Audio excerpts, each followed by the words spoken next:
Coba agak maju lagi panjenengan sini.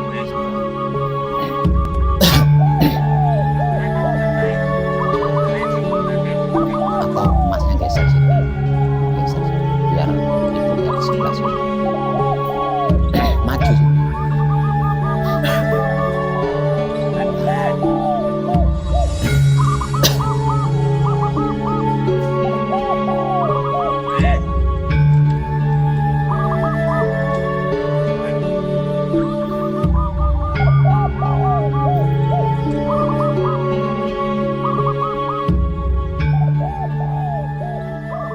Yang baru yang mana ini? Panjenengan. Panjenengan dari mana? Keras Kediri. Keras Kediri. Keras Kediri.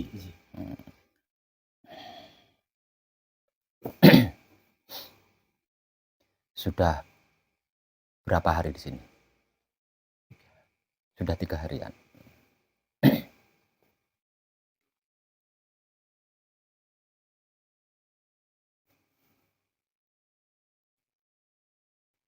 Bagaimana? Gemblengnya mengalami kesulitan apa tidak? Ada yang mengalami kesulitan apa tidak? Tidak. Enggak ada. Berarti bisa ya. Yang dari Kediri bagaimana? Ada mengalami kesulitan tidak? Tentang apa itu coba tanyakan. Jangan masalah. Saya enggak nanya masalah. Saya enggak suka sama masalah itu. Tentang apa? Kaki sakit. Kalau kedua kaki panjenengan terasa sakit ketika digunakan untuk patrap samadhi, berarti kedua kaki panjenengan itu bermasalah. Karena ketika panjenengan dilahirkan, itu kedua kaki panjenengan tanpa sakit model apapun. Kenapa sekarang kok bisa berubah menjadi sakit? Nah, berarti ada masalah di situ. Yeah. Sehingganya itu bergantung dari kesadaran cinta kasih sayang hidup panjenengan sendiri. Bergantung dari situ. Nah,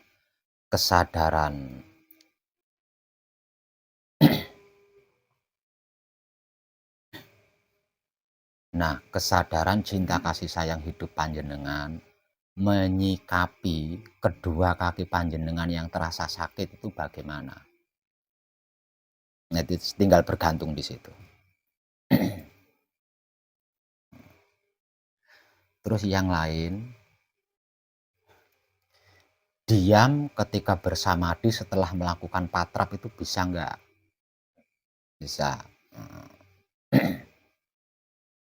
Di luar patrap samadhi, menikmati rasanya kelakuan diri sendiri menggunakan kesadaran cinta kasih sayang hidup, bisa nggak? Bisa. Ibunya bisa nggak? Kadang luput. Maksudnya luput itu terlewat. Itu ketika menikmatinya atau ketika mengucapkan terima kasih kelewatnya? Mengucapkan terima kasih. Yang kelewat? Iya. Setelah tersadar baru tadi belum. Ini kalau yang dari Bandung apa Sukabumi ya? Ya. Kalau yang dari Sukabumi bagaimana? Ya, kadang-kadang masih terlewat berterima kasih. Malam ini saya akan memberikan pencerahan kepada panjenengan tentang apa dan bagaimana wahyu pancalaku atau iman yang menjadi sikap dan sifatnya wahyu pancagaib. Dari sisi sifat. Dari sisi sifat. Wahyu pancalaku atau iman itu kan mempunyai dua sisi ya. Sisi pertama sebagai sikap, sisi kedua sebagai sifat.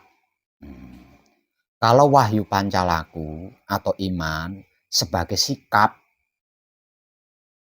ini hubungannya antara raga atau wujud dengan Maha Suci hidup. Jadi Wahyu Pancalaku atau iman sebagai sikap ini prakteknya hanya ketika melakukan patrap samadhi saja. Nggak bisa dipraktekkan di luar patrap samadhi, itu nggak bisa. Nah, Wahyu Pancalaku atau iman sebagai sikap, dikarenakan itu hubungan wujud kita dengan Maha Suci hidup, maka hanya bisa dipraktekkan ketika kita sedang melakukan patrap samadhi. Kalau tidak sedang melakukan patrap samadhi, Wahyu Pancalaku atau iman sebagai sikap ini tidak bisa dipraktekkan. Tidak bisa dipraktekkan. Sebab karena itu saya hanya akan memberikan pencerahan tentang apa dan bagaimana itu Wahyu Pancalaku atau iman sebagai sifat. Nah, karena apa? Karena Wahyu Pancalaku atau iman sebagai sifat, lah ini kaitannya dengan Manunggal Jati. Nah, kaitannya itu dengan Manunggal Jati. Wahyu Pancalaku atau iman sebagai sifat itu kaitannya dengan Manunggal Jati. Lah, Manunggal Jati ini kalau diuraikan maka akan memenuhi dunia. Nah, Manunggal Jati kalau diuraikan, kalau diurai gitu ya, kalau diurai, dipecah-pecah gitu ya, maka akan memenuhi dunia. Karena apa? Karena Manunggal Jati adalah penyatuan antara wujud atau raga, sukma atau arwah, hidup, alam semesta seisinya, dan maha hidup. Berarti lengkap ya. Nah.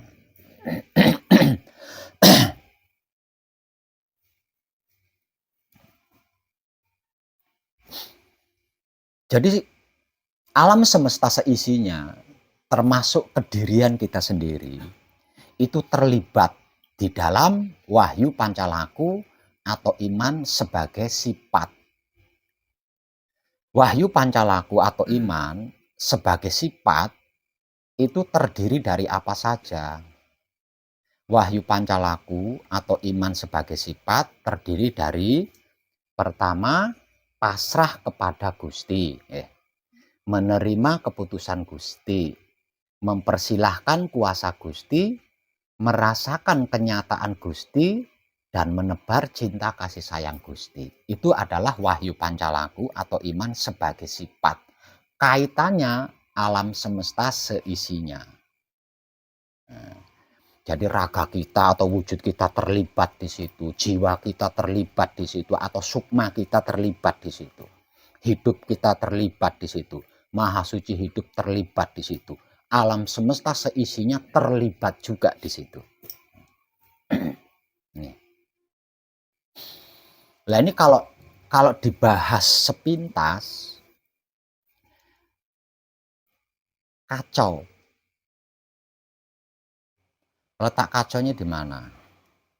Wahyu Pancalaku atau iman yang pertama adalah pasrah kepada Gusti. Pasrah kepada Gusti. Misal contoh, beras di rumah panjenengan habis. Panjenengan mau pasrah? Kacau.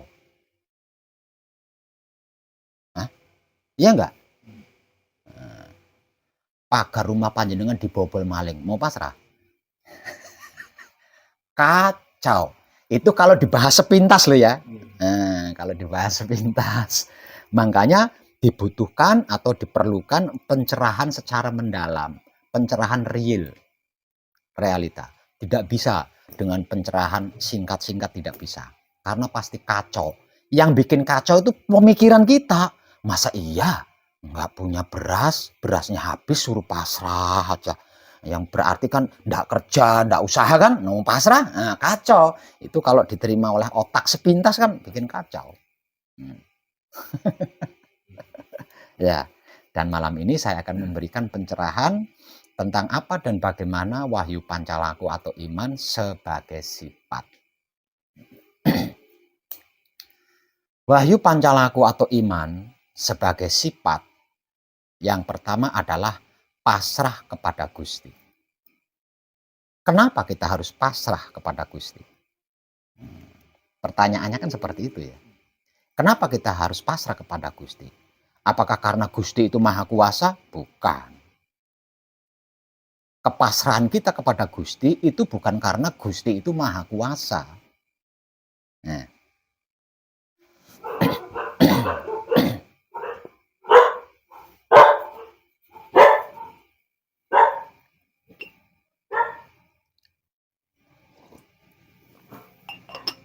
Lalu, kalau bukan karena Gusti itu maha kuasa, apa alasannya kita harus pasrah? Kita harus pasrah kepada Gusti dikarenakan tidak ada sesuatu apapun yang bisa terjadi selain keputusannya Gusti. Nah, di sini letak pasrahnya itu di sini. Bukan karena Gusti itu maha kuasa, bukan. Bukan karena Gusti itu punya surga, bukan karena Gusti itu punya neraka. Nanti kalau ndak pasrah dilempar ke neraka, bukan seperti itu. Supaya dilemparnya ke surga, pasrah, bukan seperti itu. Bukan. Dikarenakan tidak ada satupun kejadian yang bisa terjadi selain kehendaknya Gusti, selain keputusannya Gusti. Nah, di sini pasrahnya. Jadi kejadian kehendak apapun yang kita miliki itu tidak akan menjadikan sesuatu hal. Bisa terjadi. Hanya seakan-akan saja, seakan-akan terjadi. Namun sesungguhnya tidak terjadi itu.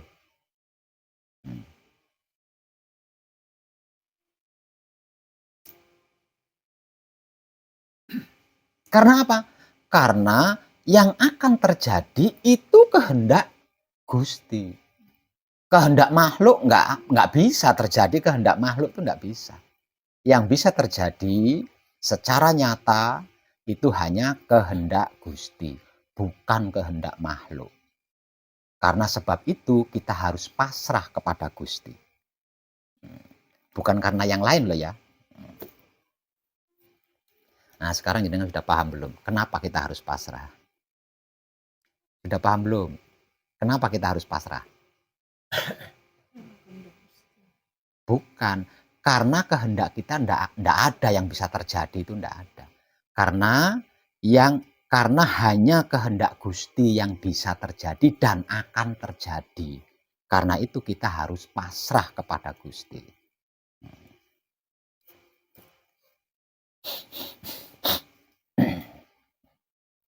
Yang kedua, wahyu pancalaku atau iman sebagai sifat adalah menerima keputusan Gusti. Kenapa kita harus menerima keputusan Gusti? Apakah karena kita ini makhluk, hamba, sehingga harus menerima keputusan Gusti? Kalau enggak menerima keputusan Gusti, sama halnya kita menantang Gusti, gitu. Murtad sama Gusti, gitu. Bukan karena itu. Kita menerima keputusan Gusti itu bukan karena hal-hal yang lain.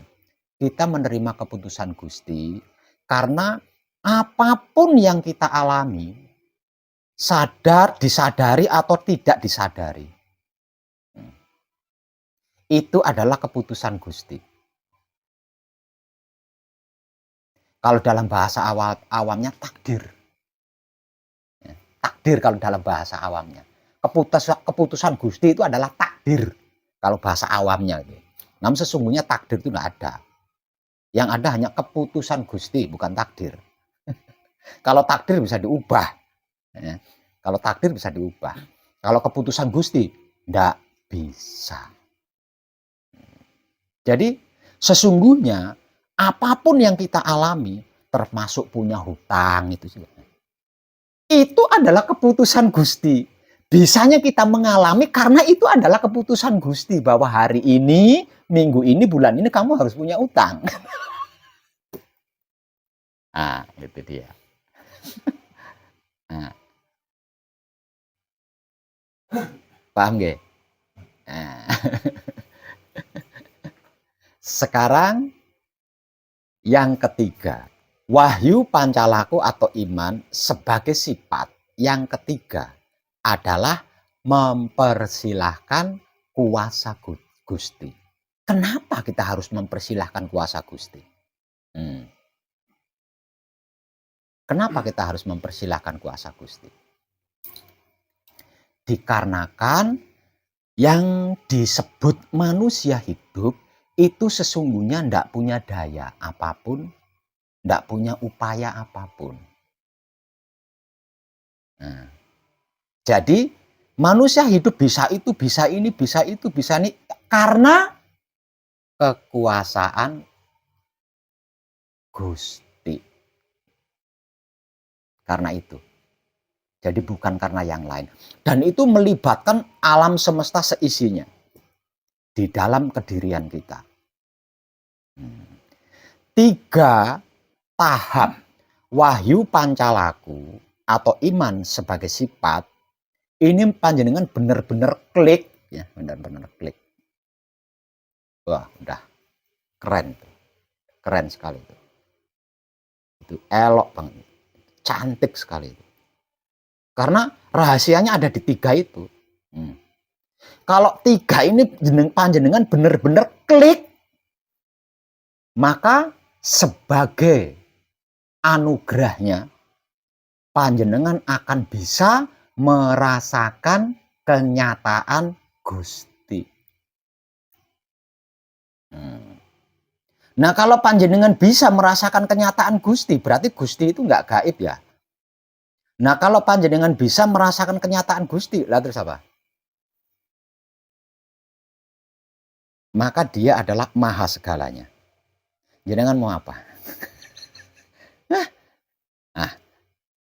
Panjenengan memegang, ya, memegang rahasianya, memegang kuncinya di situ. Adanya di situ.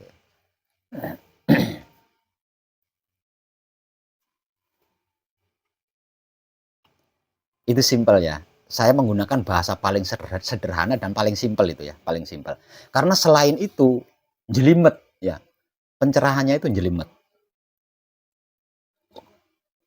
Nah, sekarang saya nanya sama jenengan. Jenengan sudah klik belum? 3 tahapan wahyu pancalaku atau iman sebagai sifat ini tadi yang sudah saya sampaikan. Sudah klik belum jenengan? Kalau panjenengan belum klik, saya persilahkan untuk bertanya. Dari pasrah kepada Gusti, menerima keputusan Gusti, dan mempersilahkan kuasa Gusti. Ini nggak usah dibahas ini. Merasakan kuasanya Gusti dan menebak, nggak usah dibahas. Ini aja yang 3 ini. Merasakan kenyataan Gusti dan menebar cinta kasih sayang Gusti nggak usah dibahas. Karena itu ilham, itu anugerah kalau panjenengan bisa 3 hal ini. Kalau panjenengan bisa 3 hal ini, bisa klik.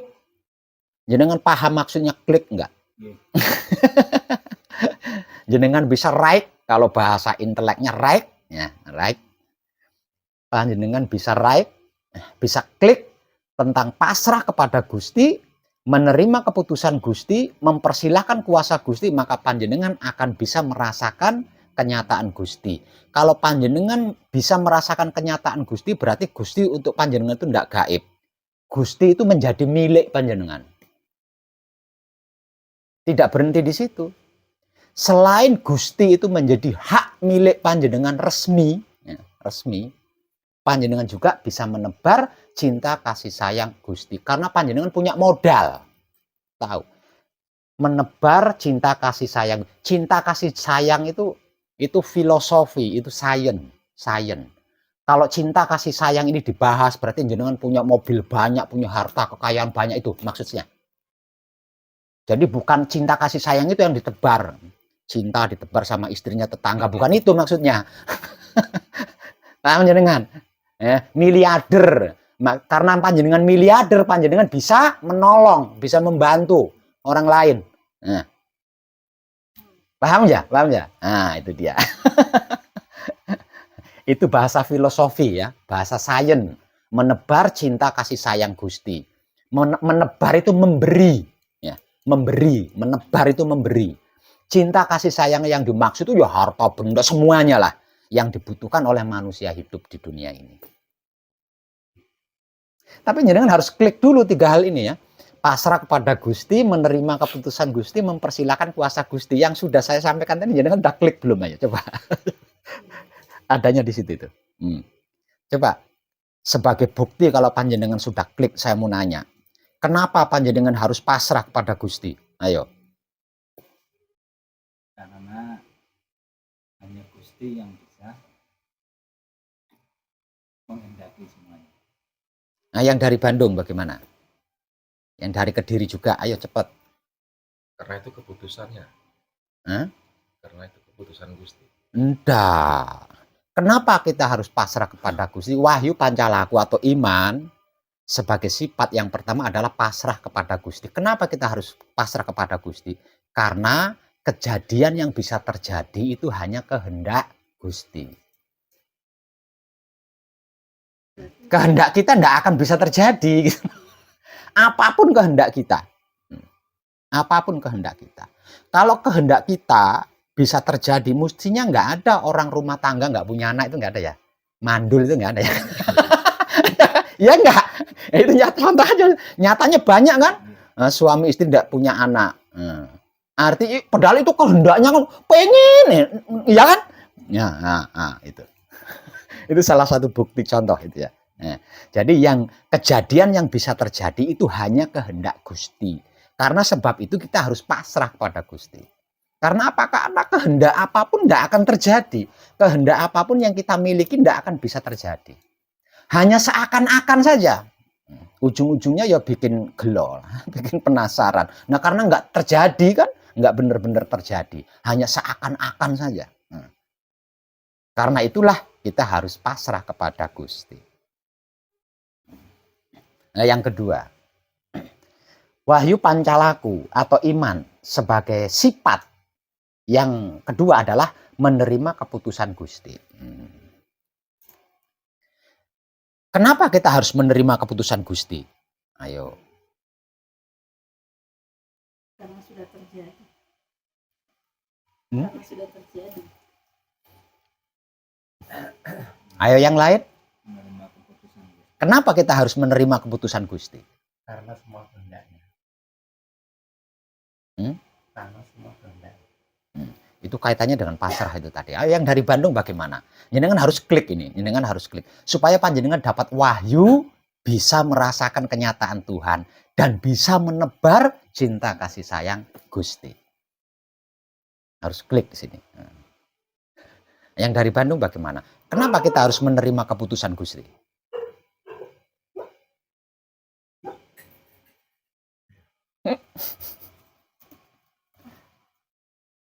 Ayo. Ini saya sambil live di TikTok ini, ya. Sambil live di TikTok ini. Nah, itu ada kadang tuh.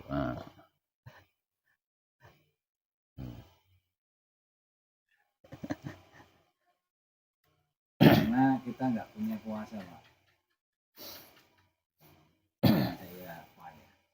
Berarti itu kan kaitannya dengan haula wala quwwata. Enggak. Kenapa kita harus menerima keputusan Gusti? Karena seluruh kehidupan kita itu merupakan keputusan Gusti. Kalau kita tidak menerima keputusan Gusti, berarti kita menolak takdir. Menolak firman. Menolak suratan.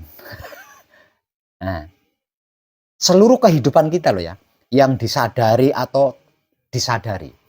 Seluruhnya itu adalah keputusan Gusti. Jadi tidak kita hidup panjenengan saat ini jauh-jauh dari Kalimantan gitu ya. Jauh-jauh dari Kalimantan. Hanya alasan ingin mengkaji diri bisa sampai di sini. Itu sudah ditulis dulu sama Gusti.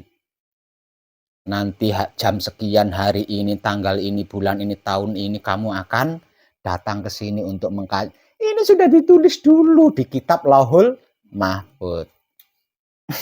Artinya apa yang kita jalani ini adalah Keputusan. Sudah terjadi sebelumnya. bukan terjadi. Kita tinggal menggenapi saja. Firmannya sudah ada, firmannya sudah tertulis. Jadi kita hanya menggenapi firman ini tadi. Itu.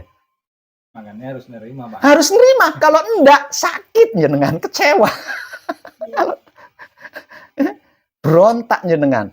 Rencana saya kan, aduh kenapa saya bisa sampai di sini? Bingung jenengan.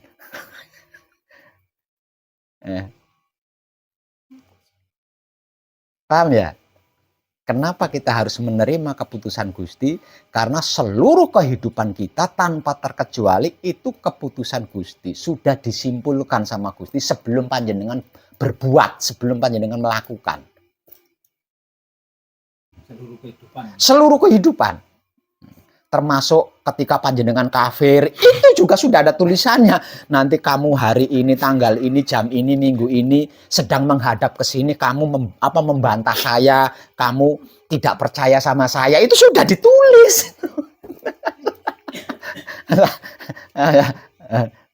Berarti karena itu tadi sudah tertulis, berarti kita yakinnya memang harus menerima.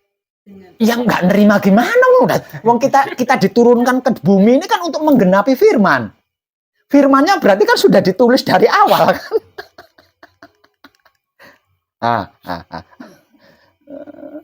Kita tidak nerima, akan mengalami kesulitan untuk mengucapkan terima kasih. Kalau kita sudah mengalami kesulitan untuk mengucapkan terima kasih, kita akan tergolong sebagai orang yang pelit, enggak bersyukur. Ya. Tuh. Makanya kita hanya diberi kewajiban bersyukur. Barang siapa yang bersyukur kepadaku, akan aku tambah nikmatnya. Nah, itu perintah itu. Ya. Jadi yang nikmatnya ditambah itu bukan yang membangkang. Barang siapa yang membangkang akan aku tambah nikmatnya, itu enggak.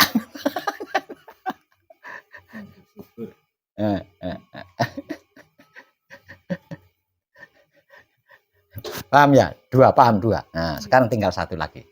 Yang ketiga, wahyu pancalaku atau iman sebagai sifat yang ketiga, yaitu mempersilahkan kuasa Gusti. Kenapa kita harus mempersilahkan kuasa Gusti? Ayo. Saya minta panjenengan bisa klik ini, bisa right di sini.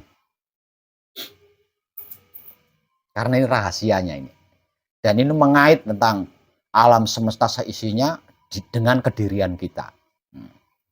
Kenapa kita harus mempersilahkan kuasa Tuhan, kuasa Gusti?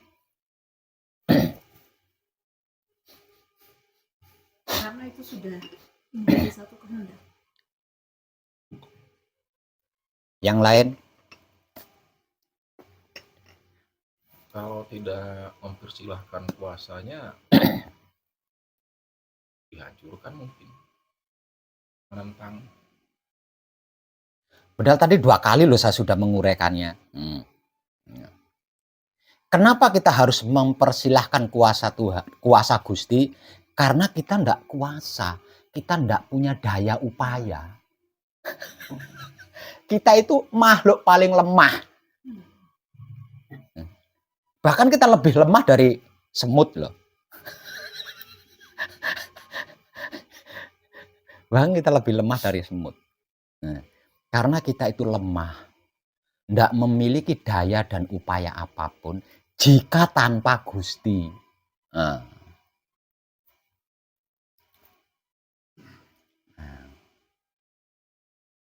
Tiga ya.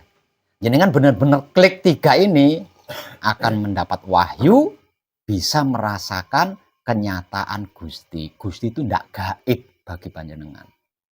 Nyata ada, realita, real itu.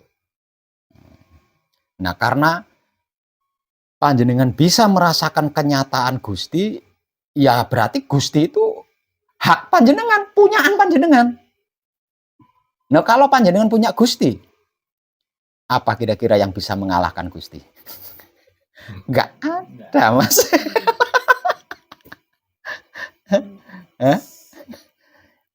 Nah, kalau panjenengan punya Gusti, berarti apapun yang dimiliki oleh Gusti, panjenengan pun memiliki. Sebab karena itu panjenengan bisa menebar cinta kasih sayang. Kalau tidak memiliki apa-apa, apa? Cinta buaya yang disebar. Nggak bisa, itu dia. Jadi wahyu pancalaku sebagai sifat yang keempat dan kelima itu wahyu. Nah, itu wahyu. Kalau belum punya Gusti, ya belum bisa dengan melakukannya. Dengan apa?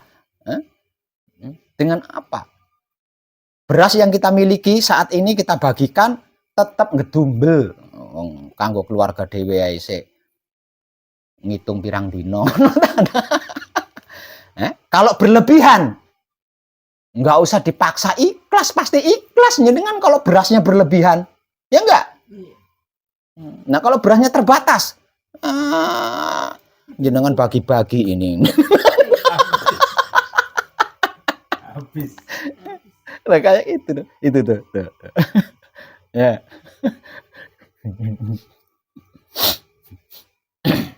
Itu contoh sederhana ya, nah, filosofi sederhana dari saya.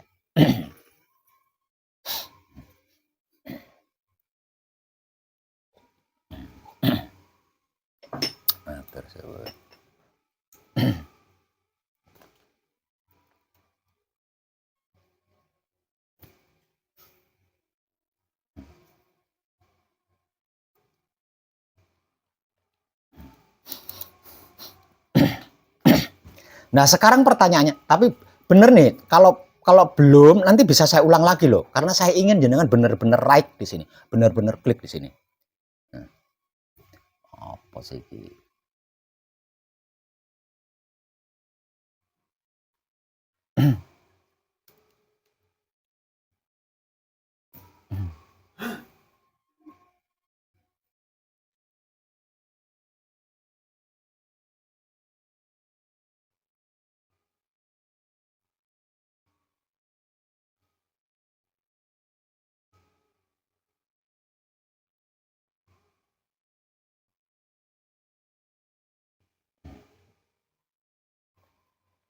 Kalau panjenengan belum klik, saya bisa mengulanginya.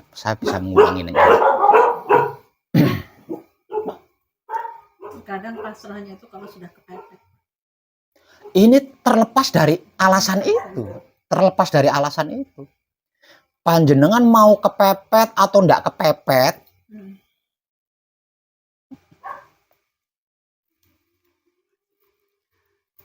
tetap yang terjadi itu adalah kuasa Gusti. Jenengan pasrahnya terpaksa atau pasrahnya benar-benar pasrah gitu. Enggak terkait itu. Karena apa? Karena panjenengan pasrahnya terpaksa atau pasrahnya tidak terpaksa, tetap kuasa Gusti yang akan terjadi, bukan kuasa panjenengan. Gitu loh. Tetap kehendak Gusti yang akan terjadi, bukan kehendaknya panjenengan. Oke. Sebab karena itu saya pernah memberikan sebuah pencerahan bahwasanya yang namanya ego, pamrih, arogan itu tidak bisa menyentuh wahyu pancalaku atau iman. Nggak bisa menyentuh. Karena seperti yang barusan saya jelaskan tadi loh ya. Kalau dicari alasannya, kenapa kita harus pasrah? Kenapa kita harus menerima? Kenapa kita harus menerima? Nah, kalau dicari alasannya, nah, seperti yang sudah saya sampaikan tadi.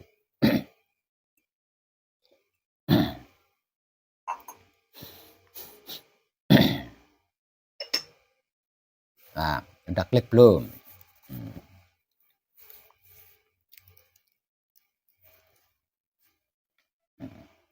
Kenapa kita harus pasrah? Karena hanya kehendak Gusti yang bisa terjadi. Kenapa kita harus menerima keputusan Gusti? Karena apapun yang kita alami itu adalah keputusan Gusti. Kenapa kita harus mempersilahkan kuasa Gusti? Karena sesungguhnya kita tidak berdaya. Yang punya kekuatan, punya kekuasaan itu adalah Gusti. Seperti itu. Ya.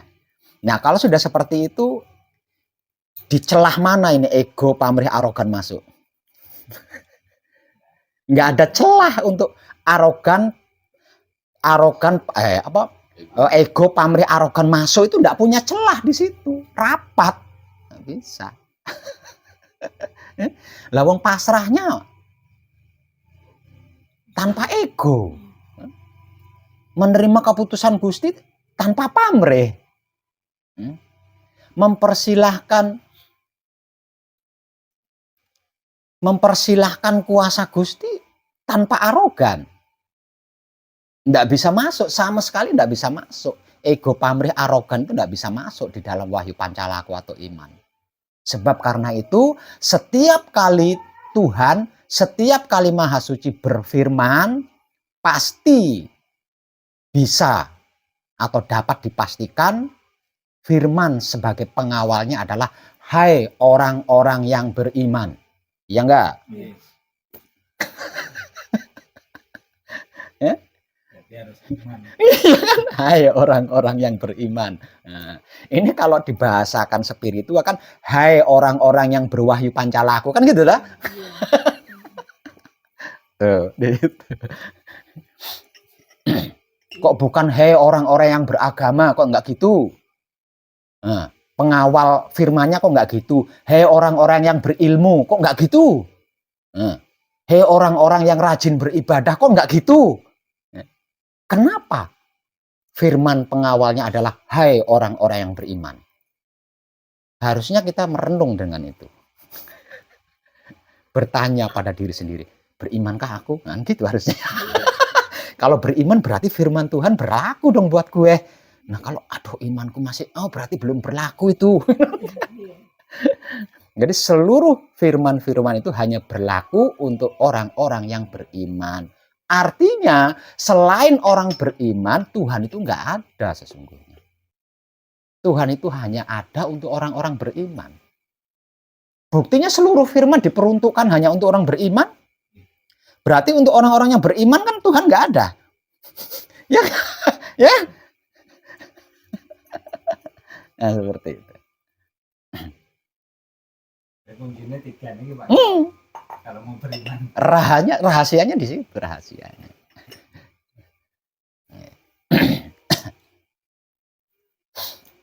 Paham ya? Paham ya? Udah paham. Nah, sekarang kalau panjenengan sudah paham, di sini ada pertanyaan besar di sini. Ini ada pertanyaan besar.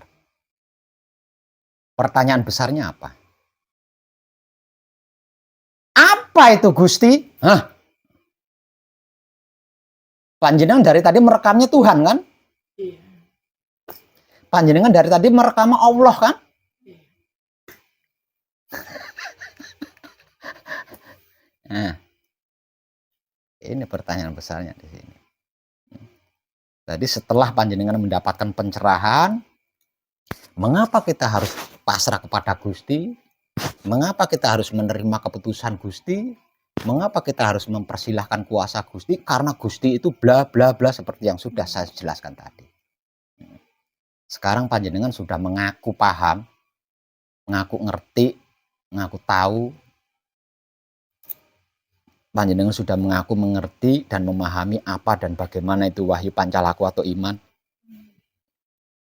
Dan mengaku mengetahui kemana arah tujuannya Wahyu Pancalaku atau iman. Nah, sekarang pertanyaannya adalah pertanyaan besar.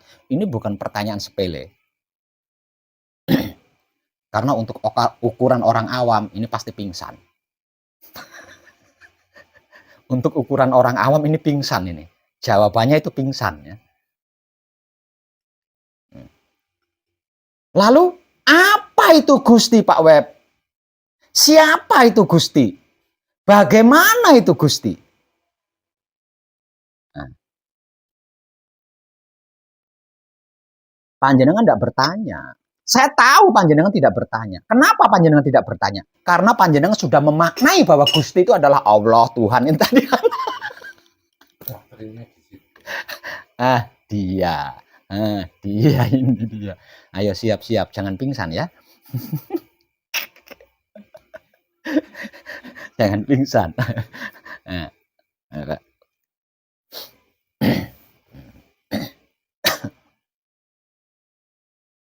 Paham belum?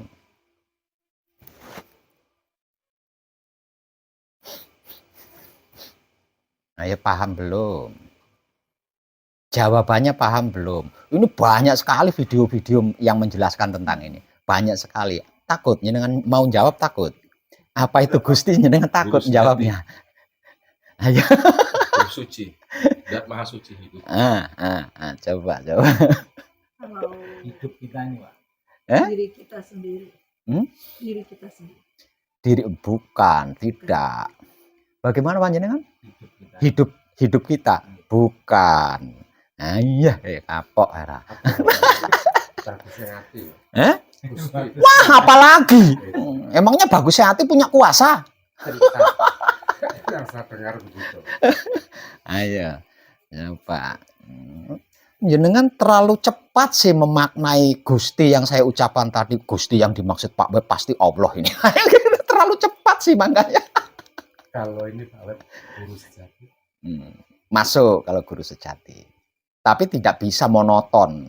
Langsung guru sejati. Ini luas. Secara singkat, Gusti itu adalah kependekan dari guru sejati. Gusti itu kependekan atau singkatan dari guru sejati. Secara spiritual, jawaban singkatnya, guru sejati adalah hidup. Secara spiritual, yang dimaksud guru sejati, secara singkat spiritual, yang dimaksud guru sejati adalah hidup. Namun tidak bisa sesimpel itu. Kalau hidup bisa sesimpel menjadi guru sejati, tidak perlu wahyu pancagaib. Tidak perlu wahyu pancagaib. Orang awam aja tahulah, bukan bisa tahulah, tahu. Orang awamnya tahu. Tidak seperti itu. Guru sejati.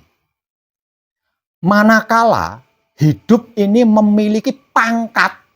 Jadi guru sejati ini pangkat. Jadi guru sejati itu sebutan lainnya ya. Sebutan lain dari guru sejati ya.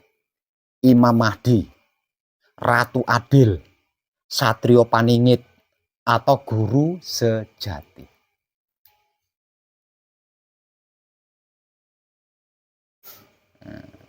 Jadi Imam Mahdi itu hidup enggak bisa sesimpel itu. Ratu Adil itu hidup enggak bisa sesimpel itu. Satrio Paningit itu hidup enggak bisa sesimpel itu. Guru sejati itu hidup enggak bisa sesimpel itu. Harus real penjelasannya. Karena jika tidak, otak kita akan mencernanya tidak tepat. Lalu Gusti yang dimaksud itu apa, siapa, dan bagaimana Pak Web?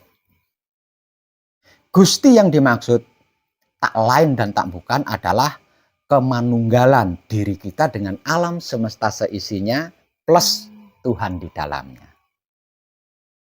Secara laku disebut manunggal jati. Artinya Gusti yang dimaksud adalah manunggal jati. Situasi dan kondisi manunggal jati. Kalau tidak dalam situasi kondisi manunggal jati, hidup tetap hidup.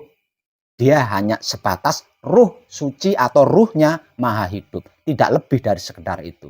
Kalau hidup masih sebagai roh suci atau ruh kudus atau ruhnya maha suci, dia bodoh. Nggak bisa apa-apa dia. Terus guru sejatinya kemana? Wong dia bodoh. Hidup ketika sebagai roh suci, hidup ketika sebagai roh kudus, hidup ketika sebagai ruhnya maha suci hidup, itu bodoh, nggak bisa apa-apa. Bukti bodohnya, diajak nipu mau, diajak berbohong mau, diajak nyuri mau, diajak mengfitnah mau, diajak apa saja mau, semua nggak ada yang ditolak satupun. Itu bukti kebodohannya. Sekalipun dia kuasa. Bukti kuasanya apa? Sesakti apapun, sekuat apapun, sehebat apapun, kalau ditinggal hidup mati. Hanya sebatas itu. Nah, kalau bisanya hanya dua hal itu, layak disebut guru sejati? Nggak bisa. Karena ada kata-kata guru di sini. Berarti kan sang pembimbing kan, sang pencerah kan. Makanya selain guru sejati, dia juga disebut sebagai Imam Mahdi. Selain guru sejati, dia juga disebut sebagai Ratu Adil. Sang pemimpin kan? Sang pencerah kan? Artinya, Gusti yang dimaksud di sini adalah hidup memiliki sedulur papatnya sepenuhnya loh ini ya. Memiliki sedulur papatnya sepenuhnya karena dia adalah ajudannya. Memiliki maha suci hidup dan alam semesta seisinya berada di dalam kendalinya. Kalau bukan situasi dan kondisi manunggal jati, opo? Nggak ada kemanunggalan itu. Nggak terjadi. Artinya apa? Artinya Gusti di sini bukan Tuhan. Juga bukan hidup. Kalau disebut Tuhan, kalau disebut hidup, oke. Hidup atau Tuhan dengan seluruh haknya. Bukan Tuhan tanpa hak, bukan hidup tanpa hak. Itu. Paham ya?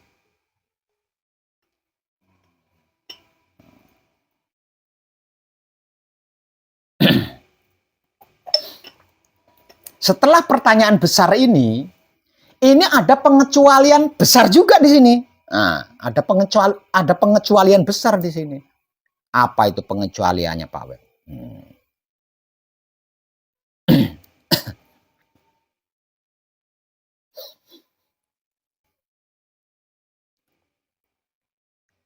Pengecualiannya berarti kalau Gusti yang dimaksud adalah kemanunggalan diri seorang manusia hidup dengan alam semesta seisinya plus maha suci hidup di dalamnya. Berarti kepasrahan kita ini tidak akan sampai jika tidak dalam situasi dan kondisi manunggal jati. Kita menerima keputusan Tuhan, keputusan Gusti tidak akan sampai kalau tidak dalam situasi dan kondisi manunggal jati. Kita mempersilahkan kuasa Tuhan tidak akan sampai kalau tidak dalam situasi dan kondisi manunggal jati. Nah, disinilah yang saya maksud bahwasanya ini adalah puncak itu di sini, di bagian ini. Jadi benar-benar yang dimaksud Tuhan itu sebagai batinnya manusia, yang dimaksud manusia itu adalah wujud dohirnya Tuhan, itu benar-benar terjadi di situ. Benar-benar terjadi persekutuannya, benar-benar terjadi kemanunggalannya, benar-benar terjadi kerjasamanya.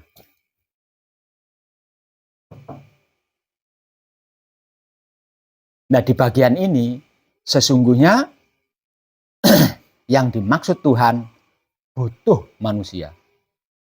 Dan yang dimaksud manusia butuh Tuhan. Karena apa? Karena jika tidak bisa bekerja.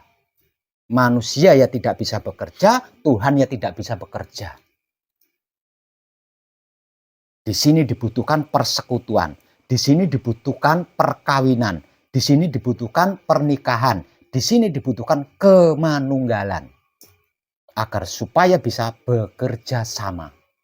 Sebab yang dimaksud Tuhan adalah batinnya manusia dan yang dimaksud manusia adalah wujud dohirnya Tuhan. Berarti harus ada kerjasama kan?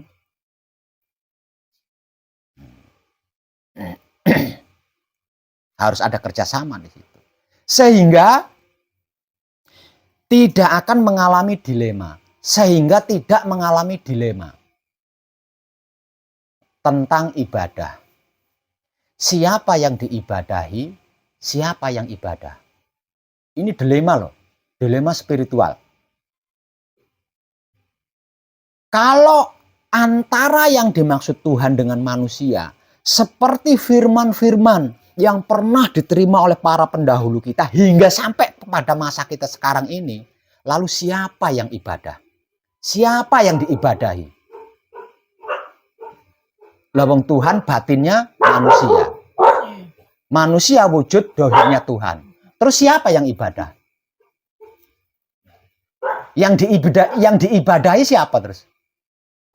Yang diperintah siapa? Yang memerintah siapa? Coba kalau seperti itu. Antara dirinya dengan dirinya. Tidak ada. Perintah itu enggak ada. Ibadah itu enggak ada. Kalau sainsnya seperti itu, yang disebut, yang dimaksud perintah Tuhan itu enggak ada.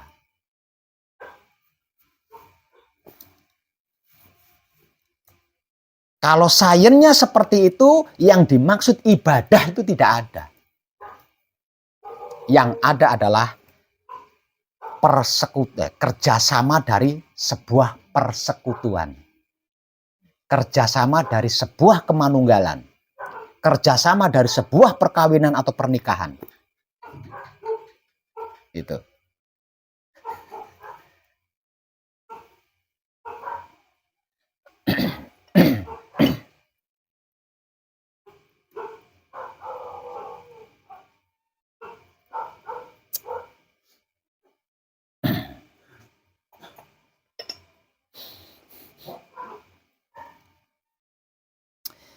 Ilmu pengertian, pemahaman, pengetahuannya, right belum, klik belum, klik belum. Ini kaitannya dengan Wahyu Pancalaku, ya. Yang secara awam dan umum disebut sebagai iman. Kaitannya dengan ini. Ingat,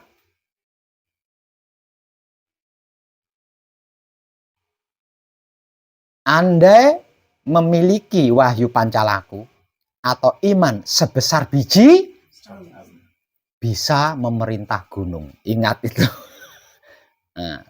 Nah, pencerahan yang sudah saya berikan ini menentukan itu loh ya. Menentukan Wahyu Pancalakunya panjenengan atau menentukan keimanan panjenengan. Seberapa besar.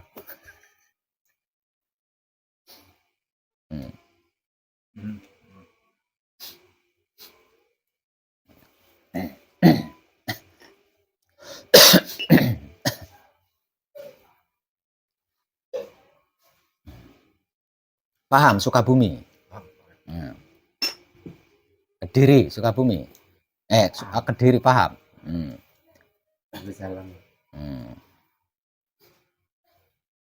Ya situ dia.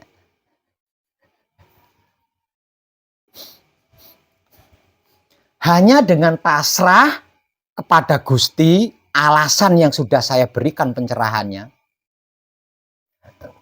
Hanya dengan menerima keputusan Gusti, dengan alasan yang sudah saya berikan pencerahannya. Hanya dengan mempersilahkan kuasa Gusti, dengan pencerahan yang sudah saya berikan tadi, panjenengan bisa memerintah gunung. Panjenengan bisa memerintah gunung. Padahal gunung nggak punya kaki ya, nggak ada kakinya. Itu karena apa? kepasrahan seperti apa, penerimaan seperti apa, mempersilahkan model bagaimana kok bisa sampai memerintah gunung. Kepasrahan dalam situasi dan kondisi manunggal jati.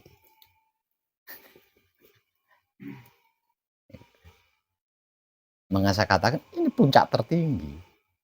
Ini puncak tertinggi. Berarti para nabi pun dia pun meninggal jati. Manunggal jati.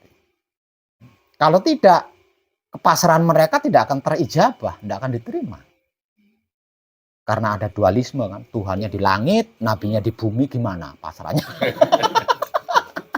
Nggak bisa melaut. Ah iya, pakai pesawat, permohonan pasrahnya naik pesawat, belum ada pesawat dulu. Apa mas? Itu dia. Berarti Tuhan itu sendiri yang bekerja seperti itu. Tuhan itu sendiri. Bukan Tuhan itu sendiri, Tuhan dan manusia. Kerjasama kok Tuhan itu sendiri bagaimana? ya, kerjasama Tuhan dengan manusia. Kalau tidak ada kerjasama, Tuhan hanya bisanya berfirman tok. Emangnya firman itu bisa dimakan?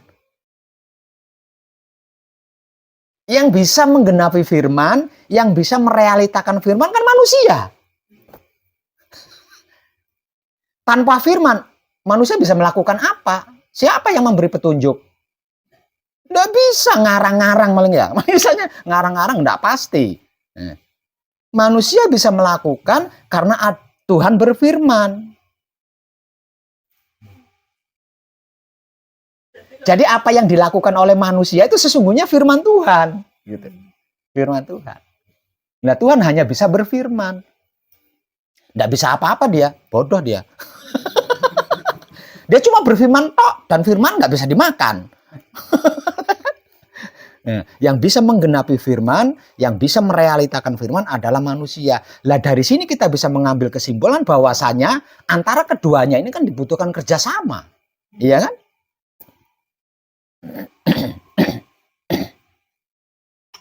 Seperti itu. Manunggal jati itu bukan kontinu Pak Mit. Ya? Manunggal jati itu apa kontinu atau gimana? Ya harus kontinu. Kalau enggak kontinu, sekarang panjenengan manunggal jati. Terus jarak 1 jam kemudian keluar dari manunggal jati. Ya. Keluar dari manunggal jati toh, jarak 1 jam kemudian. Nah, di menit-menit berikutnya, setelah 1 jam keluar dari manunggal jati, jenengan butuh rokok. Arep nyopo. Ngolah pikir kalau ndak menunggal jati.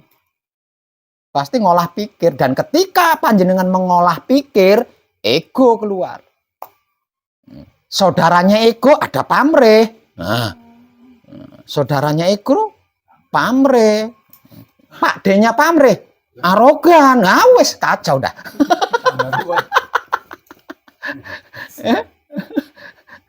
Coba. Itu.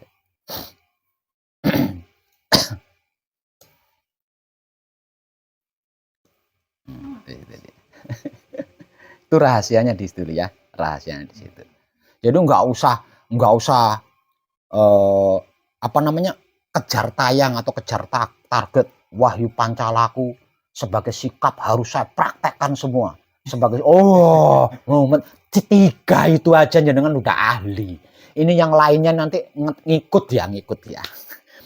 Disadari atau tidak disadari, disengaja atau tidak disengaja, ketika panjenengan melakukan patrap samadhi, Wahyu Pancalaku atau iman sebagai sikap, inilah yang panjenengan lakukan. Kalau panjenengan tidak menggunakan Wahyu Pancalaku atau iman sebagai sikap, bagaimana panjenengan bisa melakukan patrap samadhi? Sambil joget-joget gitu, raganya. Nggak bisa lah. Jadi disengaja atau tidak disengaja, disadari atau tidak disadari, ketika panjenengan melakukan patrap samadhi adalah Wahyu Pancalaku atau iman sebagai sikap. Ini semuanya ini sudah jenengan praktekkan di situ. Nah sekarang tinggal Wahyu Pancalaku atau iman sebagai sifat. 3 hal ini loh rahasianya. 3 hal itu rahasianya. Jadi selama pasrahmu ada ego, selama pasrah kepada Gusti dengan ego, selama menerima keputusan Gusti dengan pamrih, selama mempersilahkan kuasa Gusti dengan arogan, ya selama itu jenengan capek. Nggak sampai. Padahal seharusnya ego, pamrih, arogan itu nggak bisa masuk ke situ karena nggak ada celah. Disebabkan kita menciptakan celah, lah dia bisa masuk akhirnya. Ya, kita menciptakan celah. Nah, kita menciptakan celah ini kan tanpa sengaja, dikarenakan kurang mengerti, kurang memahami. Dasarnya apa pasrah ini tadi? Menerima keputusan Gusti itu dasarnya apa? Mempersilahkan kuasa Gusti itu dasarnya apa? Nah, kita kurang mengerti ini kan, sehingganya pasrahnya ya ada egonya, ya ada pamrihnya, mempersilahkan ya ada arogannya. Itu dia.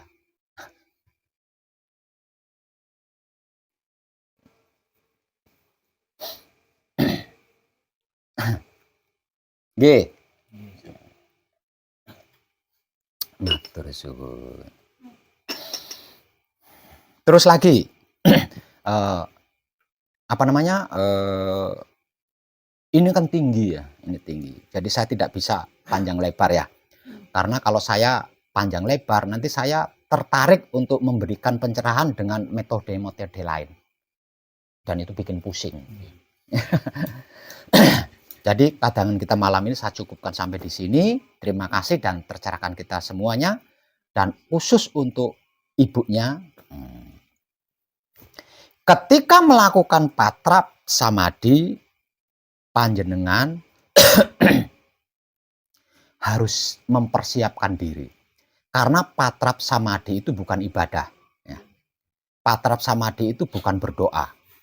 Ya. Patrap samadhi juga bukan sedang matek aji atau merapal japa mantra, bukan. Patrap samadhi adalah upaya percintaan antara diri kita dengan sang pemiliknya. Ya. Gitu. Atau secara spiritual religi disebut sebagai Isra Mi'raj. Ya. Jadi patrap samadhi itu adalah proses perjalanan jiwa dan raga kita. Ya. Jadi saya minta panjenengan harus siap diri. Jangan membungkuk.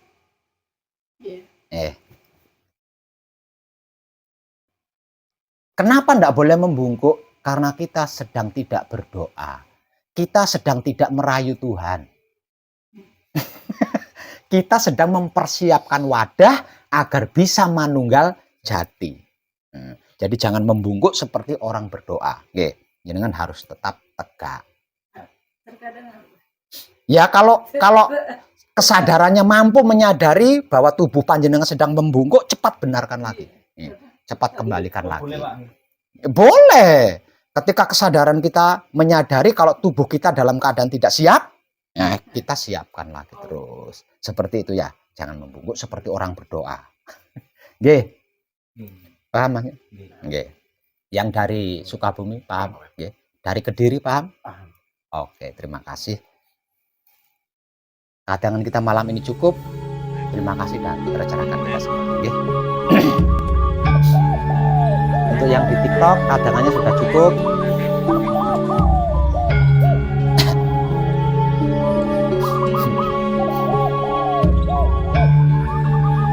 Sebentar tapi itu inti.